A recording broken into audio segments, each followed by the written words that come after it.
pessoal, aqui é o André Sena de novo e hoje eu venho com mais uma dica de leitura para vocês. O livro que eu vou indicar hoje é esse aqui, ó. Vida Após a Morte, de Damien Echols. Então vamos lá, uma rápida passada aqui do que se trata esse livro. Esse livro é uma autobiografia do Damien Echols. Quem é essa figura? Quem é Damien Echols? Eu vou contar a história de tudo que levou a ele ser preso e condenado à morte. Então, por isso que o livro se chama Vida Após a Morte. Ele está contando a história dele depois que ele foi libertado do corredor da morte. Mas o que levou ele a ir, para o corredor da morte? Em 1993, numa pequena cidade chamada West Memphis, que fica no estado do Arkansas, nos Estados Unidos. Em 1993 ocorreram 3 assassinatos. 3 garotos de 8 anos morreram. Eles foram assassinados e os corpos foram encontrados em um riacho bem próximo de onde eles moravam mesmo. Okay? Os 3 estavam juntos, então a morte dos 3 ocorreram ao mesmo tempo. A questão é, naquele mesmo período, havia uma certa histeria no ar, uma histeria coletiva. As pessoas estavam convencidas, irracionalmente convencidas, de que havia uma seita satânica, de caráter mundial, que estava sequestrando as pessoas para fazerem rituais de magia negra e tal, e crianças eram suas vítimas mais prediletas, vamos dizer assim.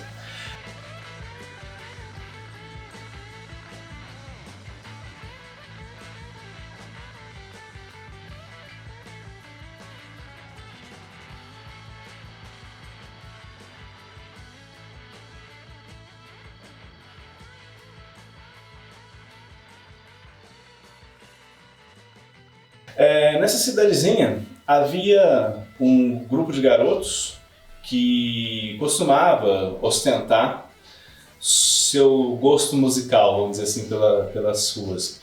Eram garotos, hoje em dia a gente chama de headbanger, metaleiros. Cada pessoa dá um nome para isso, mas são pessoas que gostam de heavy metal e que usam camisas de bandas de heavy metal, como essa que eu estou usando aqui. Então havia um grupinho de garotos adolescentes que tinham essas características. Eles usavam camisas do Metallica, do Slayer, andavam pra rua e todos eles tinham cabelo comprido, cara de mal, sabe? E 3 desses moleques, esses adolescentes, eles tinham lá em média 16, 17, 18 anos. O Damien Echols, na época, ele tinha 18 anos, então ele era já um marmanjo, vamos dizer assim. Então, o que acontece? As músicas que esses garotos ouviam, geralmente eram consideradas músicas satânicas. A gente lembra aí, esses caras falam muito sobre satanismo na música, geralmente de uma forma cômica, É um terror cômico que eles usam nas letras, E essa cidade sendo uma cidade muito conservadora, eu disse para vocês que ela fica no estado do Arkansas, no sul dos Estados Unidos. Ali é uma região conhecida pelo seu radicalismo cristão, ok? O fundamentalismo cristão ali é muito grande. Então as pessoas ali começaram a apontar quem matou as crianças. Elas foram vítimas, porque como os corpos foram encontrados, os 3 garotos, eu vou deixar o nome deles aqui, ok? Depois, na edição. Eles foram encontrados de uma forma bem peculiar. Todos estavam com suas mãos amarradas aos pés, ok? Com os seus próprios cadastros, os cadastros dos tênis deles. Então eles foram encontrados assim, os 3 no mesmo local, e o que levou as pessoas a dizer, eles foram vítimas de um ritual de magia negra, um ritual satânico. E aí as primeiras pessoas que eles ligaram a isso foram esses garotos metaleiros que viviam ali por perto, que eram Jason Baldwin, o Jesse Miscali e o Damian Echols, ok? Então os três já foram apontados como suspeitos. Obviamente que a polícia já foi lá, eles moravam numa comunidade pobre, num bairro pobre, né? E todos eles eram pobres e já tinham vários problemas de delinquência, no sentido, na escola, por exemplo, eles mal iam à escola, eles eram considerados garotos violentos e tal. Então, não demorou muito para a polícia bater na porta deles, eles foram levados para depoimento e aconteceu uma coisa muito estranha. O Jesse Miscali, que era um desses garotos, ele não se sabe por que ele foi levado, só ele, né, para a delegacia para prestar depoimento. Não chamaram os pais e não chamaram nenhum advogado e começaram a interrogar ele durante 12 horas, até que ele veio a confessar. Ele falou, não, realmente eu matei as crianças, mas eu não sou culpado. Aí ele começou a apontar o nome, ele apontou o nome do Jason Baldwin e do Damian Nichols. E ele até disse com detalhes assim, fantásticos que o Damian era o líder do grupo e ele que idealizou todo o ritual e disse como é que eram os procedimentos e tá. Ou seja, beleza, aí a polícia teve lá a sua confissão e prendeu os outros dois, então eles ficaram considerados na imprensa como The West Memphis Three, ou seja, o trio de West Memphis, porque eram 3 garotos, 3 adolescentes acusados de matar 3 garotos, 3 crianças, né, de 8 anos. Então, essa é a história. Os 3 foram mandados para a cadeia, depois dessa confissão, e como o Damian foi considerado o mandante, ou seja, o idealizador do ritual, ele foi considerado o líder, então durante o julgamento ele foi condenado à morte e os outros foram condenados, os outros 2 à prisão perpétua. Só que teve muita reviravolta nesse caso. Primeiro, porque eles foram presos baseados no testemunho, né, dos vizinhos que não gostavam deles, que achavam que eles eram que eles tinham parte com o demônio e viviam usando essas camisas de heavy metal e tal. E depois o Miscali, ele só confessou por conta desse... Eles não torturaram ele fisicamente, mas tem um detalhe que as pessoas levantaram posteriormente. O Miscali, ele tinha problemas cognitivos. Ele tinha uma mentalidade abaixo do que ele tinha de idade, vamos dizer assim.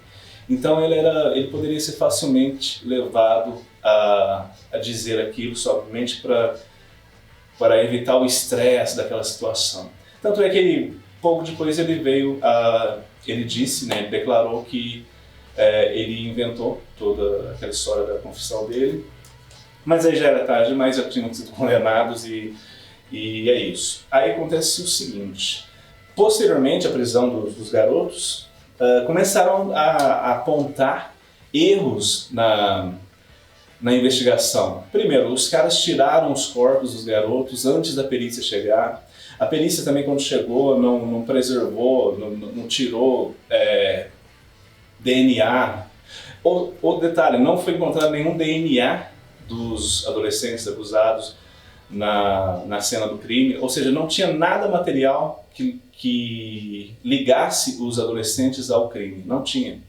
Aliás, eles encontraram um fio de cabelo no cadastro, né, no nó do cadastro de um dos garotos, e o DNA deu como positivo para o padrasto de um dos garotos, e então esse era o único DNA estranho que tinha no local, o padrasto de um dos garotos, né?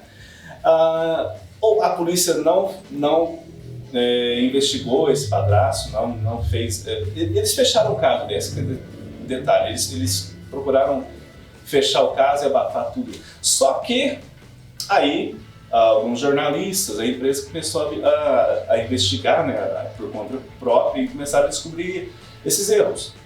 E aí foi então que vários veículos de imprensa começaram a questionar, né, as investigações, os investigadores e tal. E aí virou uma comoção nacional. Alguns artistas famosos, inclusive os ídolos desses caras, né, a banda Metallica, por exemplo, o Ed Vedder do Pearl Jam, os caras do Slayer, vários caras começaram a dar declaração pública para que eles se vissem um caso, né? Porque tudo indicava que aquilo era uma caça às bruxas, que os meninos não eram, os adolescentes não eram culpados e que eles deveriam ir atrás dos verdadeiros culpados ou do culpado.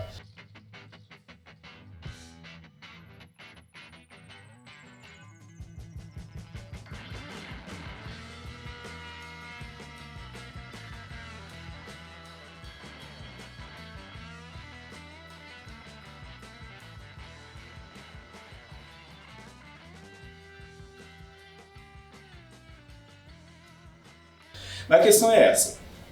Essa é a história. Eles foram condenados e passaram 18 anos presos, né?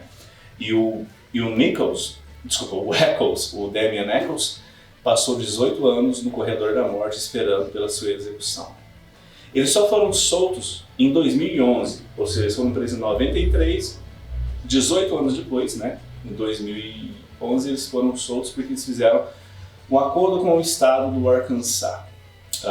Aliás, a pronúncia correta é Arkansas. Aqui no Brasil a gente fala Arkansas, né? Arkansas, mas vai de cada um.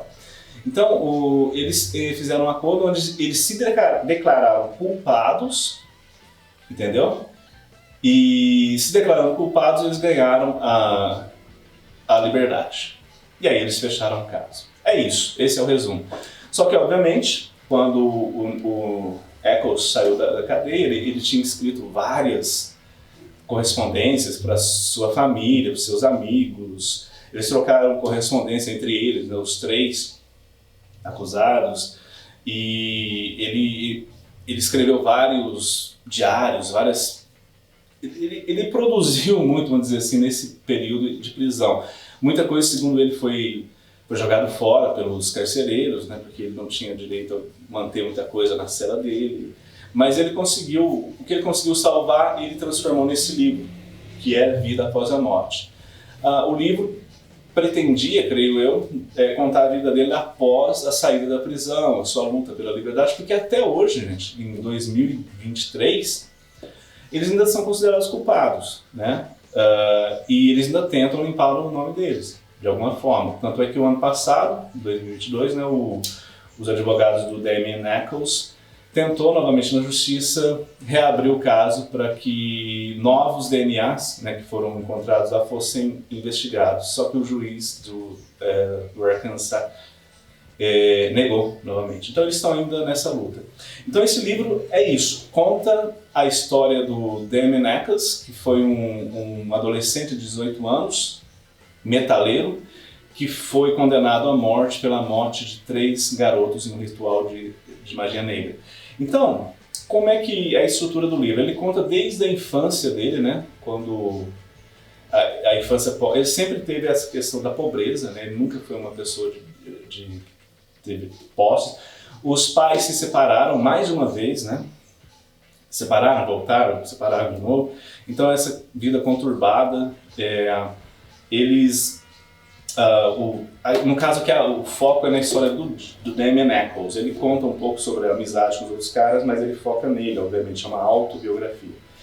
É um livro que começa contando dessa história sofrida de pobreza, então ele tem uma estrutura um pouco clichê, vamos dizer assim, né? Daquela coisa do herói que começa numa vida triste e tal, depois passa por uma turbulência grandiosa, no caso dele. Imagina você ser condenado à morte, saber que você vai morrer a qualquer momento, basta só um político lá assinar um documento e pronto, a sua execução vai ser amanhã. Imagina isso. Mas só que ele tem essa questão no final, onde ele conta como é que ele conseguiu sobreviver na cadeia por 18 anos, como é que ele conseguiu manter a sua sanidade. Ele se envolveu depois com o budismo, algumas religiões assim para tentar se livrar daquele pensamento ruim. Então é um livro que vale a pena por isso, né? Porque conta a história, uma história chocante, né? De uma pessoa que foi condenada à morte e conseguiu sair. Se eu não me engano, ele foi a única pessoa na história a sair do corredor da morte no estado do Arkansas, que é um estado bem conservador, igual eu falei para vocês, né? Então fica aí, galera, a dica: Vida Após a Morte, Life After Death, do Damien Echols. É um livro que foi lançado em 2003, então ele já tem aí 10 anos já de lançamento, né? Mas ainda é uma leitura interessante, que conta, que trata de coisas legais para a gente refletir sobre penalidade. Esse barulho foi do meu gato, gente. Sobre pena de morte, coisas do tipo. Certinho, gente? É isso aí. Deixem no comentário se vocês já leram, o que vocês acharam. E é isso, galera. Hasta la vista, baby!